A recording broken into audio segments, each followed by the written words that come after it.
Hey viewers, welcome back to my channel. I am Lucky. You are watching the LH Business School.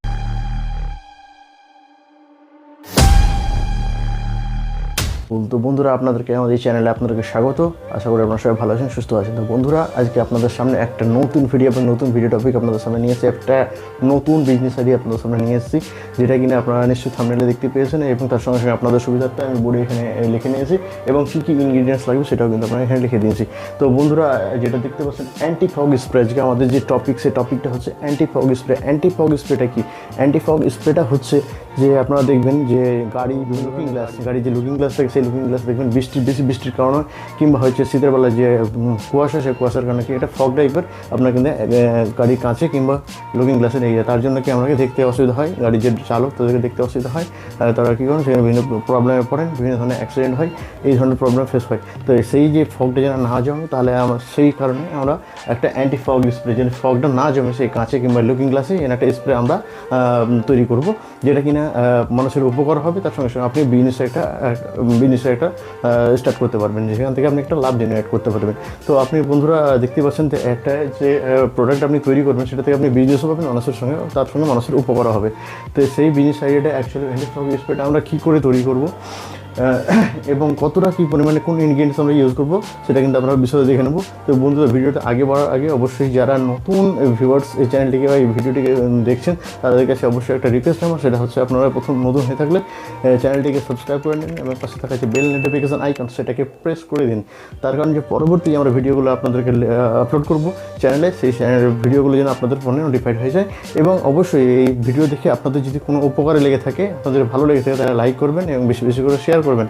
এবং আপনাদের এই video চলাকালীন বা video দেখার পর যদি আপনাদের কোনো কারণে কোনো জায়গায় তৈরি করতে প্রবলেম হয় এই প্রোডাক্টটি, তাহলে অবশ্যই কমেন্ট বক্সে গিয়ে কমেন্ট করবেন। এবং তার সঙ্গে আপনাদেরকে নতুন কোনো যদি বিজনেস আইডিয়া আপনাদের মাইন্ডে বা আপনাদের মাইন্ডে এসে থাকে বা আপনাদের হয়তো আইডিয়া এসে থাকে, তাহলে অবশ্যই সেই আইডিয়ার ব্যাপারে আমাদেরকে সঙ্গে ডিসকাস করবেন। আমরা অবশ্যই সেই ব্যাপারে ভিডিও করে দেওয়ার চেষ্টা করবো। তো বন্ধুরা বেশি কথা না বলে ভিডিওটা আমরা শুরু করার আগে আমরা দেখে নেবো, এখানে আমরা দেখে নিয়েছি যে অ্যান্টিফগ স্প্রে। অ্যান্টিফগ স্প্রেটা তৈরি করার জন্য আমাদের মূলত 5 ধরনের আপনাদের এখানে ইনগ্রিডিয়েন্টস লাগবে।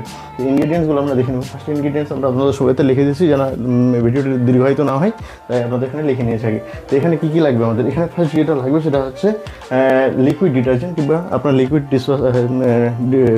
ডিশওয়াশ কিংবা লিকুইড হ্যান্ড ওয়াশ আপনারা ইউজ করতে পারেন।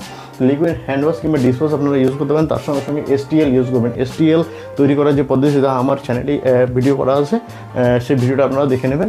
হ্যাঁ, STLটা কী করে তৈরি হয়। তো এখানে লিকুইড ডিশওয়াশ এবং STL নিয়েছি, সেখানে আমরা নিয়েছি 20 ml। ওকে, আর IPA মানে ইসোপ্রোপাইল অ্যালকোহলটা আপনারা নেবেন, সেটা হচ্ছে 5 ml। ওকে, এরপরে যেটা আছে সেটা হচ্ছে ওয়াটার। আপনার ডিএম ওয়াটার নিলে সবথেকে ভালো হবে। আপনাদের ডিএম ওয়াটার ইউজ করলে কী হয়, আপনার যে প্রোডাক্ট সেই প্রোডাক্টটা আপনার লংজিভিটি বাড়ে। ডিএম ওয়াটারটা আমরা এখানে নেব 75 ml।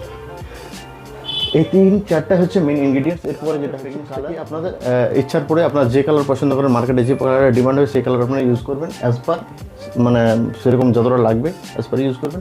আর তারপরে হচ্ছে ফ্রেগনেন্স আপনাদের যেটা সুগন্ধি ভালো পছন্দ হবে, মার্কেটে যেটা ডিমান্ড হবে, সেই ফ্রেগনেন্সটা আপনারা কিন্তু ইউজ করবেন। এখানে কিন্তু অ্যাজ পার ঠিক আছে। তাহলে আমরা এখানে কী নিলাম? এখানে লিকুইড ডিটারজেন্ট বা liquid dishwash, liquid hand wash আমরা STL এর সঙ্গে ইউজ করবো 20 ml। তার সঙ্গে সঙ্গে ইসোপ্রোপাইল 5 ml। তার সঙ্গে সঙ্গে আমরা ইউজ করবো ওয়াটার মানে ডিএম ওয়াটার, সেটা হচ্ছে আমরা 75 ml। তাহলে আমাদের এই একটা আপনি কন্টেনার নিলেন, প্লাস্টিকের কন্টেনার নিলেন, তার সঙ্গে একটা স্টাইরিং রড নিতে হবে আপনাদের। স্টাইরিং রড নিয়ে কী করবেন আপনারা? প্রথমে যে লিকুইড ডিশওয়াশ এবং STL দুটোকে একসঙ্গে নিয়ে মিক্স আপ করবেন। মিক্স আপ করে দিলে, মিক্স আপ হয়ে গেলে এরপর আপনি দিয়ে দেবেন ইসোপ্রোপাইল অ্যালকোহল দিয়ে দিলেন। মানে প্রথমে নিলেন 1 নম্বর, তারপর নিলেন 2 নম্বর, তারপর নিলেন 3 নম্বর। 3 নম্বর হচ্ছে ওয়াটার। তারপর জল দিয়ে ভালো করে এটা মিক্স আপ করবেন। ঠিক আছে, জল দিয়ে ভালো করে এটা মিক্স করার পর তারপর আপনারা দেবেন কালারটা আপনি লিকুইড ফর্মে দেবেন। মানে যে যদি পাউডার ফর্মে থাকে, তাহলে এটাকে জল দিয়ে এটাকে লিকুইড ফর্ম করে নেবেন এবং অল্প অল্প করে দিতে থাকবেন। যতটা আপনাদের কালার, ডিপ কালার কেউ পছন্দ করে ডিপ কালার দেবেন, মার্কেটে ডিমান্ড যদি হয় ডিপ কালার দেবেন, এবং লাইট কালার যদি আপনাদের ডিমান্ড হয় মার্কেটে, তাহলে লাইট কালার ইউজ করবেন। এরপরে আপনার চলে আসে ফ্রেগনেন্স। দাদা আমরা কী করুন, ফ্রেগনেন্স আমরা অ্যাজ পার ইউজ করেছি, তার কারণ ফ্রেগনেন্স আপনাদের খুব উগ্র ফ্রেগনেন্স পছন্দ করে না। লাইট ফ্রেগনেন্সটা দেবেন, যেটা আপনাদের ভালো লাগবে, সেই ফ্রেগনেন্স ইউজ করে আপনাদের কিন্তু মিক্স আপ করে দেবেন। টোটালটা যদি আপনি মিক্স আপ করে দেন 1 by 1, তাহলে আপনাদের প্রোডাক্ট কিন্তু রেডি হয়ে যাবে। এর বাইরে আপনাদের কিছু করতে হবে না। এরপর আপনারা প্যাকিং করুন, প্যাকিং করে বাজারজাত করে বিক্রি করবেন লেবেল লাগিয়ে। তো বন্ধুরা আপনারা এতক্ষণ দেখতে পেলেন যে অ্যান্টিফগ স্প্রে আমরা কী করে তৈরি করি, কী কী ইনগ্রিডিয়েন্টস লাগে এবং কোনটা কত পরিমাণে লাগে এবং কোনটা পর কোনটা, মানে কোনটা ইনগ্রিডিয়েন্টসের পর কোনটা আমরা নেব সেটাও কিন্তু আমরা এখানে দেখে নিলাম। তো বন্ধুরা আমাদের প্রোডাক্ট কিন্তু রেডি হয়ে গেছে। তো বন্ধুরা এতক্ষণ আমার সঙ্গে দেখার জন্য এবং থাকার জন্য অবশ্যই আপনাদেরকে ধন্যবাদ জানাই এবং অবশ্যই আপনাদেরকে একটা রিকোয়েস্ট আমাদের, অবশ্যই আবার বলছি আপনাদেরকে, যারা নতুন হয়ে থাকবেন এই চ্যানেলটি ভিডিওটি দেখছেন তারা অবশ্যই চ্যানেলটিকে সাবস্ক্রাইব করে পাশে থাকা যে বেল নোটিফিকেশন আইকন সেটাকে প্রেস করে দেবেন এবং কোনো জায়গায় কোনো প্রশ্ন থাকলে আপনাদের অবশ্যই কমেন্ট বক্সে গিয়ে কমেন্ট করবেন। বন্ধুরা এতক্ষণ থাকার জন্য অবশ্যই ধন্যবাদ। Thank you.